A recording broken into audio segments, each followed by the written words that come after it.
Hey everyone, welcome back to the Financial Flourish Podcast. I'm your host, Michele Pemberton, a CPA, finance coach, and the woman walking this journey with you. We're in season 2, and this entire season is focused on helping you renew your thinking, reset your financial beliefs, and step into a new level of confidence with your money. Today's episode might be the one that flips the script for you entirely. It's called Identity Shift, from Scarcity Girl to Wealthy Woman. We often talk about changing habits, and in financial education, we talk about budgets, debt, and goals. But what if you don't just need a new plan? What if you need a new identity? Real transformation starts at the level of identity. Who do you believe you are when it comes to money?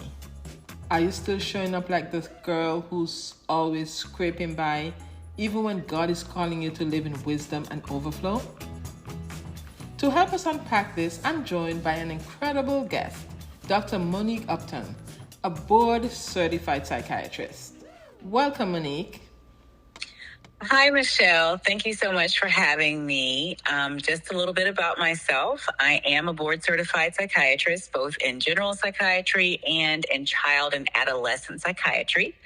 And I am the co-founder of Upsing Telepsychiatry Services, which is a psychiatric practice that my business partner and I run in Louisville, Kentucky. And I also am the mother of one. And I'm also, I always tell people, I'm not just Michele's, co-host today. I am also her client. And so we're here to talk about how we can change our mindsets from a mindset of scarcity to one of abundance, which is something that Michele has helped me with over the years. So very excited to be here.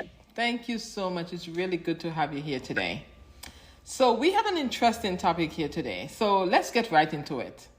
How would you define a scarcity mindset from a psychological point of view? Okay. So we've all heard the term scarcity girl, but it's not about age. It's really about an internal identity that is rooted in fear and the belief that there is never enough. So someone with a scarcity mindset will often second guess their spending. They will hoard resources out of fear. They will avoid investments because they just don't trust that the resources will return to them. And so this mindset is one that often forms in childhood. And it's really linked to our experiences and how those experiences shape our sort of what we call our emotional brain. So, our amygdala or limbic system. And so our amygdala will flag certain financial decisions as dangerous if your money was scarce for you growing up, or not just money, if other resources and things that you needed were scarce as well. Okay, so how do you think this scarcity mindset affects people in their adult financial behavior? Because you said that it starts in your childhood. So do you think that affects your adult financial behavior? Absolutely. So most of our behaviors, are going to be influenced by what our prior experiences. So if you experienced a real lack of financial resources growing up, that can lead you to struggle when it comes to being responsible for your future thinking and future planning, because you get really overwhelmed. And so one of the things that can happen is you can either be someone who sort of avoids financial planning, or, kind of like the ostrich in the sand, just sort of tries to avoid anything really dealing with finances because it can be fearful and overwhelming. Yes. You also could be someone who spends impulsively because you're so used to, you believe that the money is not going to be there. So while you have it, you got to go ahead and get those treats, Or you could be someone who really limits yourself financially because you don't do things that will set you up for better finances in the future because you're afraid of the risk. Yes. Well, it's funny you talk about impulsive buying, because last week we had your partner, Dr. Kelly Singletary, here, and she was talking about emotional spending. So I think both of those go together. Oh, absolutely. And if you think about it, in our brain, we have our amygdala, which is this, small little almond-shaped structure, which is part of our limbic system. And that whole system is really responsible for our emotional processing. And so our amygdala especially is responsible for how we experience fear and how we respond to that fear and those behaviors. And our amygdala sits right next to our hippocampus, which is our predominant memory center, and they work together. So if we have a fearful reaction to something, we'll remember that, and then the next time we encounter a stimulus that reminds us of that, we're going to react in those same behaviors. So that definitely can result. When you talk about emotional spending and things like that, that's real. That's something that we may not realize where it's coming from, but it's absolutely a real phenomenon. And it's funny because you're saying it's scientific. You're talking about these scientific terms. So maybe we don't realize that when we're spending, it's not just us, but it's actually what's going on in our brain. Absolutely. Absolutely. Our past experiences absolutely drive our future behavior. But when we understand that, when we take the time and we go back and we look and we say, hey, well, why am I doing this? Then you can get a hold of it. You can change, because we're not static creatures, And so my grandma always said, as long as you're breathing, you can change your future, And so we can really make those changes that really can take us from that mindset of there's not enough for me to a mindset of there's plenty. And when we switch that mindset, that relieves a lot of that anxiety that we carry around. People with a scarcity mindset oftentimes will have just a really high base level of anxiety that they're struggling with. Yes. Okay, so let's go into something else. So we know that this scarcity mindset exists. We know it has to do with our psychology and the scientific way our brain works. So for the layman, what are some of the signs that you have for a scarcity mindset person? Okay. Well, you hit upon the biggest one, which is sort of like being, people who tend to see the glass as half empty, versus half full. So you kind of come to situations already with that negative mindset that there's not going to be enough for me or my needs aren't going to be met, so that's sort of the core belief there. And so the way you can see that is sort of like that flows into other areas of our lives and our experiences where, then you find it hard to trust people, because you assume that there's just not enough goodwill to go around, and that there's not enough resources. So you find yourself competing with people even when it's not a situation that requires competition. So such as like your coworker. We've all seen it where a coworker gets a promotion, and maybe they're not even in the same department as you, but they get a promotion, and instead of feeling happy for them or even just neutral about it, people or someone is jealous or they're annoyed. It should have been me, even though they weren't in the running or anywhere, near that, or, some, friends winning awards or friends having a good relationship or, just anything that you don't get, you start to feel like jealous or, just or feeling like, their gain is your lack. The pie, there's a big enough pie for everyone to get a slice, right? There absolutely is. And sometimes we forget when we have that scarcity mindset that we have the power to go out and bake our own pie. Yes. And so the scarcity mindset kind of keeps you trapped into this whole cycle of I'm not getting my needs met. Or there's not enough for me. Yeah. And then another way that it can, we talked about impulsive spending, being very, not paying attention to your finances and not, kind of this avoidant behavior with finances. But also we talk about being, as you say, adapting that wealthy woman mindset. Yes. One of the things we see people with a scarcity mindset is they're very reluctant to take any risk, even risks that are very low, So these are the people that don't want to contribute fully to their 401k because, I won't be able to pay my bill. Or what if something happens and I lose the money? Market goes through a downturn, they're like, okay, they want to immediately withdraw all their money out of it, Yes. Versus kind of waiting. And that all comes from just that whole mindset of, I'm not going to get my needs met. So any type of risk that they take, the anxiety there, because there's always a little bit of anxiety with the risk, but it's out of proportion to what the real risk is. Yes, and so they miss out on a lot of things because that proverb, nothing ventured, nothing gained, right? If you're not going to take a risk, then you can't get anything. It's necessary to take some risk. We all take risk every day. But as you say, they see the proportion of the risk and the action is separate. I think that's a great point of view. And that even goes into, especially if we're targeting women with your audience, when it comes to negotiation for your salary, you know, or for your contract, or even if you're running your own business, you're starting a business, your pricing, you know, this idea that if I ask for what I want, or I ask for what I'm worth, I will lose that opportunity, you know, because we've heard that opportunity comes around once, you know, people interpret that as like, okay, well, let me just accept this, even though it's really not the best thing for me because I'm afraid. Like you settle for something less than you deserve because of that scarcity mindset. Right. Like if I don't take this, I won't have anything, you know? Yes. What about on the other side where we tend to overschedule ourselves? Oh, no, that's a big one. That's a big one. And that's one that as my accountant, you definitely have seen over the years. Because I know even for myself, like I had this mindset when I first started working as a resident, when I had enough experience and was approved to do moonlighting, and I got a second job, right? Yes. And at the time, I was like, okay, this is great. You know, I have got extra income because when you're a resident, you don't really get paid. You work hard, you don't really get paid that much. So it was great. And so when I finished and got my first job and everything, and that I said, you know what?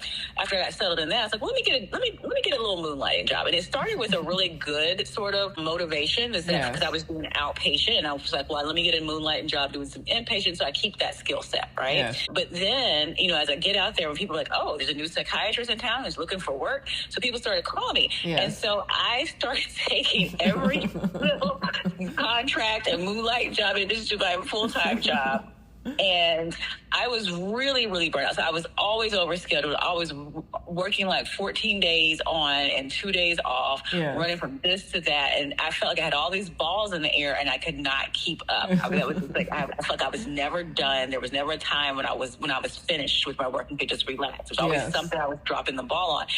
And people would tell me, they said, what are you doing? Why are you working so much? You know, like, this isn't good. And I was like, no, it's fine. And what was motivating me really, when I really started looking at it, because I started getting some burnout, and that's not good as a physician. So I was like, well, let me look at this. Then I realized what was driving it was just fear that if I didn't take those jobs, then I would end up with no job. Yes. You know, that was my big thing. If I don't have 5, then something will happen, and I'll lose a job, and then I'll be with nothing. And so it took a lot for me to really, once I realized that was it, I had to really go back and actually face it. Yes. But I had to work through that and really change my mindset and realize that, no, you know, I have enough. And that there were other things I would lose that I was actually losing, you know, such as time with my family, you know, self-care time, and actually being able to enjoy. Just enjoy some of the money that you're making. Yes. Right. You know. I was losing those things. So once I realized that, I was able to kind of pull myself back into a balance, and that worked really well for me. So that's something that, you know, I think that a lot of times we miss when we talk about the scarcity mindset, because we think of it all just based on just the money, but it's also, you know, other aspects of our life and how we live our lives. Yes, because as we say here at Financial Flourish, that flourishing is not just about money, but it's about your whole being, your time, your body. You know, if you're eating properly, if you're sleeping properly, all that affects whether or not you can flourish. So I'm glad you brought that one in. Now, are there any common mental health conditions that are often associated with or exacerbated by a scarcity mindset? Yes, absolutely. We touched on, I think we talked about anxiety a little bit in the beginning, but people with scarcity mindsets, a lot of times they do suffer or struggle with anxiety. And so, you know, it makes sense, because if you had a childhood in which there was a lack of resources, whether that be financial, whether that be emotional, all of those things, you know, can create, you know, trauma. And so anxiety in the developing brain, you know, so it's very stressful for children who are in those kind of neglectful situations and everything. And so as people move into adulthood, the memory of that remains with them. And so anxiety, and even people who maybe they didn't have a traumatic background, and they didn't, they had plenty when they were growing up. Some people just naturally have a lot of anxiety. A little bit of anxiety is good for us. We're all descended from people who had a little bit of anxiety, because anxiety is like our body's kind of alarm system. It kind of makes us be alert and be aware of what's going on in our surroundings. So our ancestors survived the saber-tooth tigers when they were out on the hunt. But some people just genetically are just wired to have a higher level of anxiety. And then when you put them in certain environments, or certain things where there's a lot of stress, it really kind of shoots that over the top.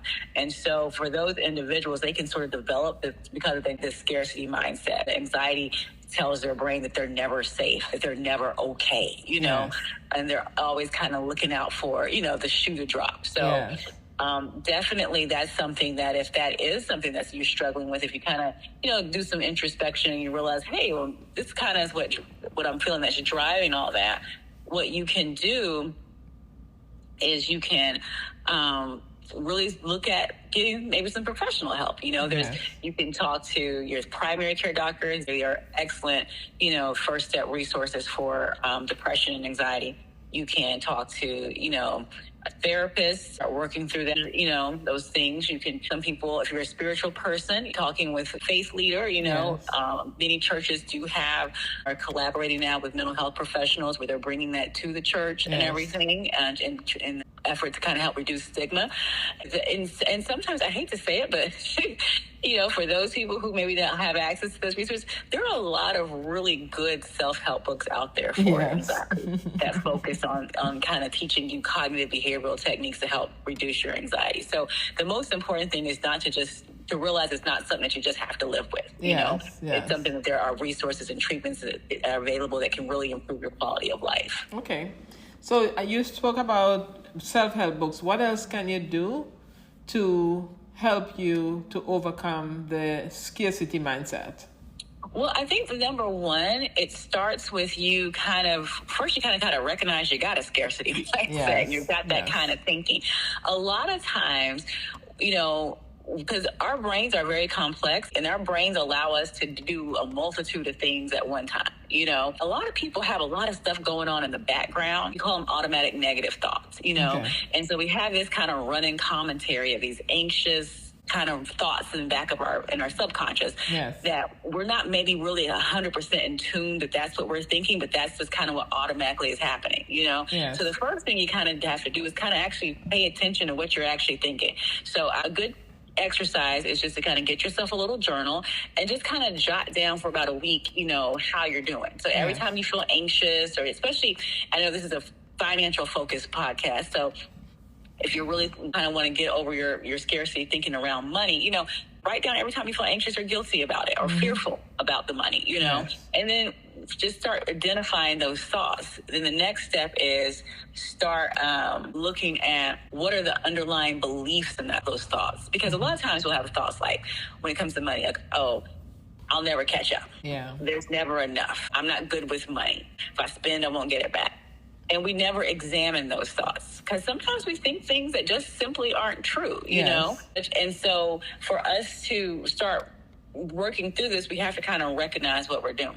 So, and so once you start working through those and you start ask yourself, is this actually true? I mean, is it true that I'm not good with money? Or maybe what's really happening is I never got educated about money. I don't know a lot about money.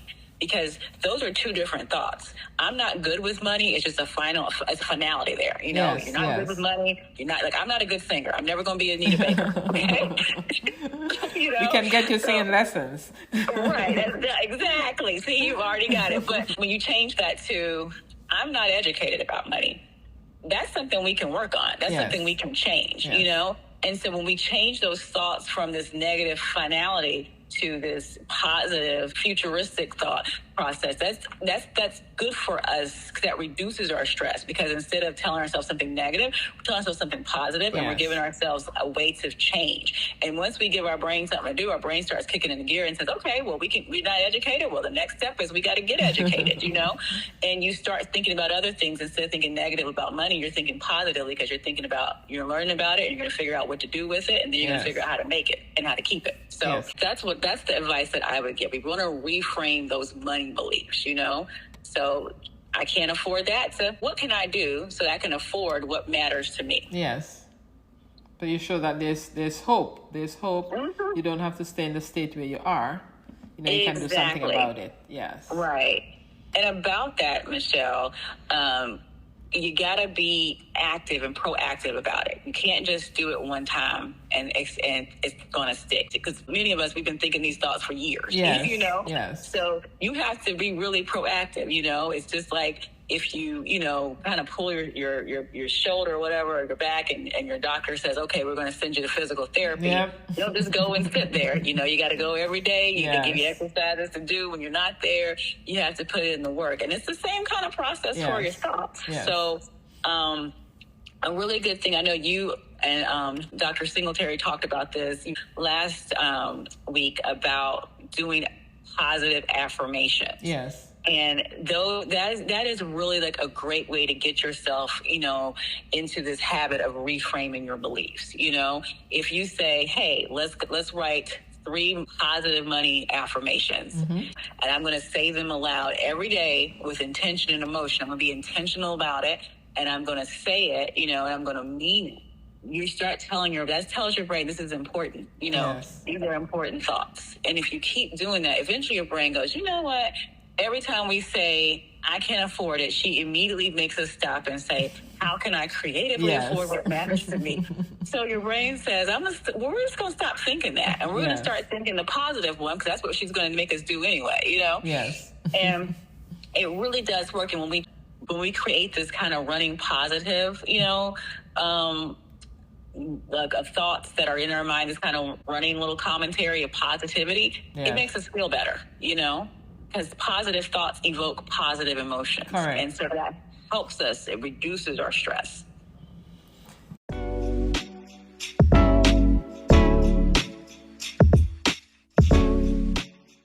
Good. So another thing that we can do that I thought of while you were talking is that we can mm-hmm. act like the abundant version of ourselves. You know, if we want to live in abundance, then we start acting like it. Because our Absolutely. Behavior shapes our identity. And one thing that we can do, well, let's choose some things that we can do. So you're going to start wealthy woman habits today. You're going to open a high yield savings account, which we have said that before. So hopefully everybody who's listening has already done that. And then you're going to start a 15-minute weekly money date, right? Because sometimes you have your money, you look at your bank statement, and then that's all you do.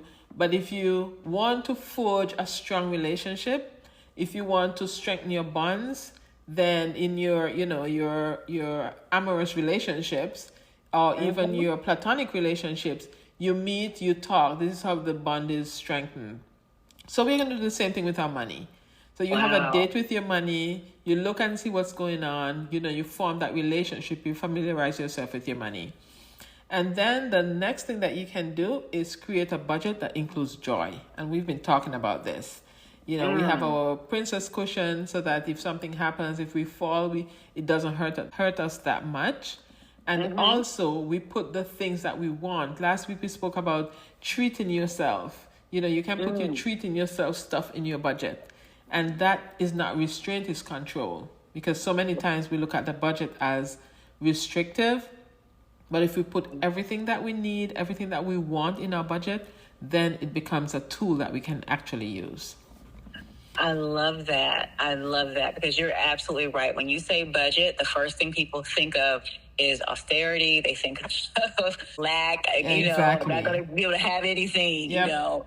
And so I love that idea that your budget is a sort of living organic thing, you know, that grows with you. Yes. And reflects your values and what's valuable to you and what brings you joy. Exactly. I love that. And, and you're absolutely right. As we've been talking, I just, you know, I always think about myself and what I need to do.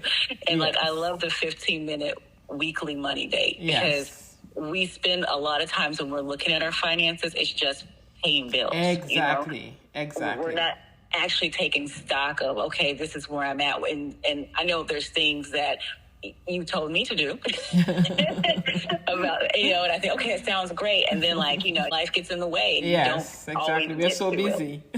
Yeah, but when you take that 15 minutes a week, that's not a that's not a lot. That's not a lot of time. Not a lot at all. Yes. But that's time for you to do those little things. Like you said, open the high yield savings account.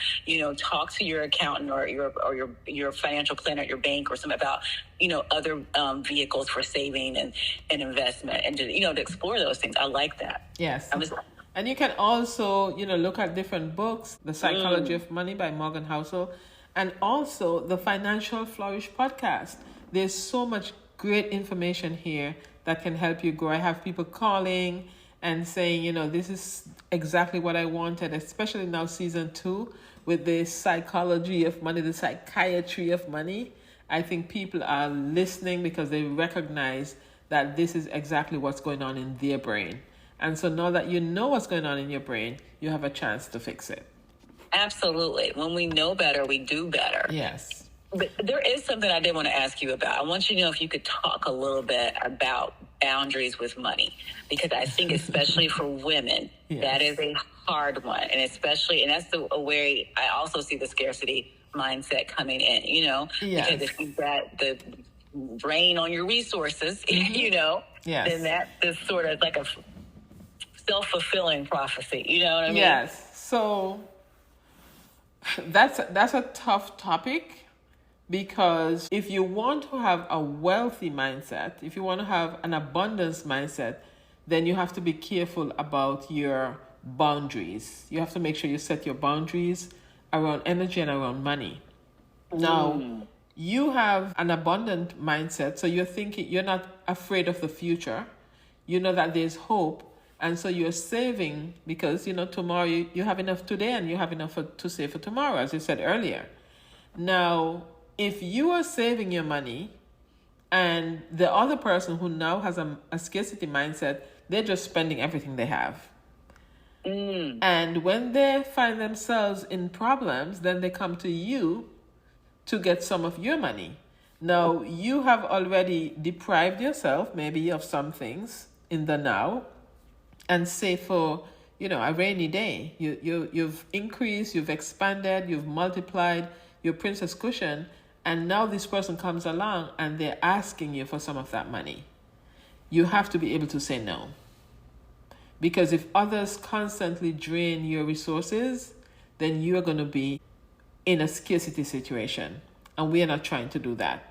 So one of the things that you can do is to make sure that you're not giving money away to people who do not have the same mindset as you do.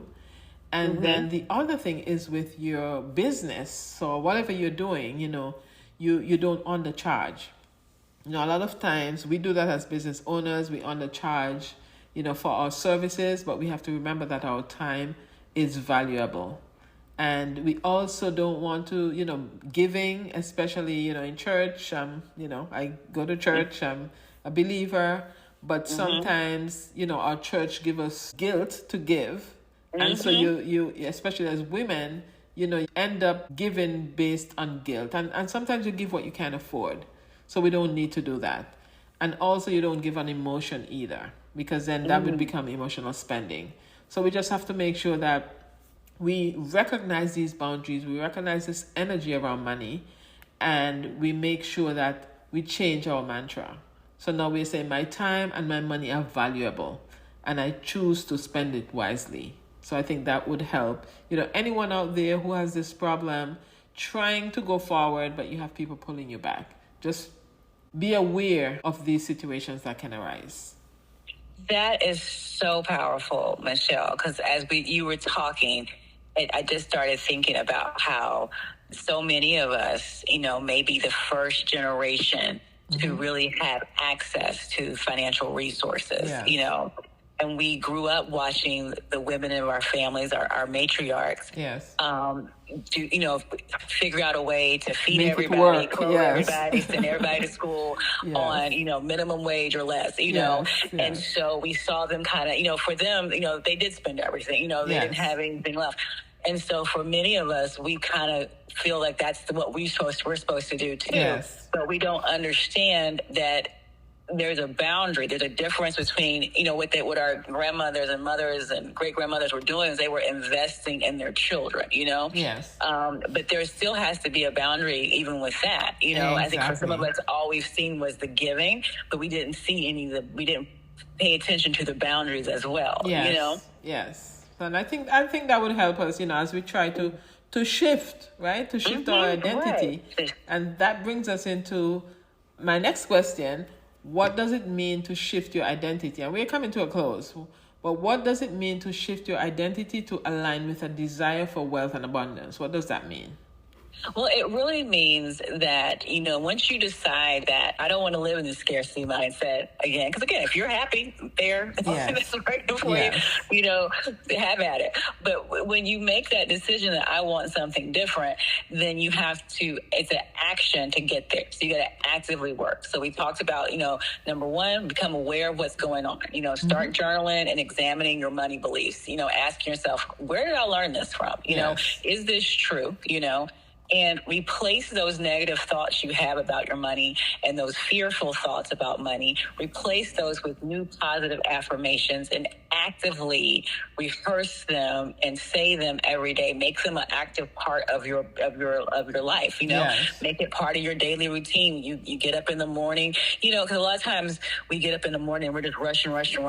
Stop. Look at retrain your morning routine so you're kind of getting up and you've got a little bit of time. Yes. To adjust and get ready for the day and say those affirmations, start, so that way and carry those throughout the day, Yes. And then what I want you to do is I want you to pick one wealthy behavior, one of those things that Michele has been telling all of us to do, and focus on that and get that into place. Don't try to do everything at once because then you're going to get overwhelmed and it's going to be and then the scarcity mindset is really going to kick in. And you don't do anything.